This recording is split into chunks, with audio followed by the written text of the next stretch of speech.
Hi friends, this is 5 Minutes YouTube channel. Here is Samsung Galaxy Tab A7 Lite. In this video, you will learn how you can open camera using power button in your tablet Samsung Galaxy Tab A7 Lite.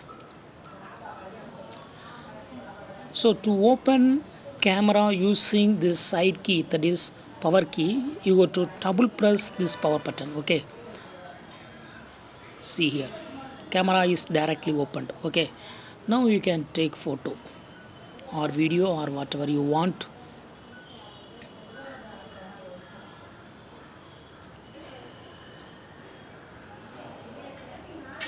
I again show.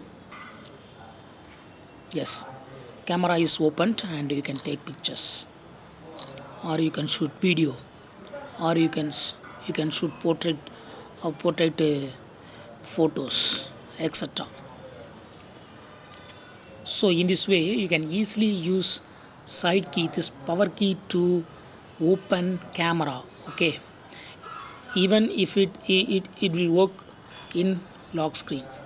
See here, yes, it's working.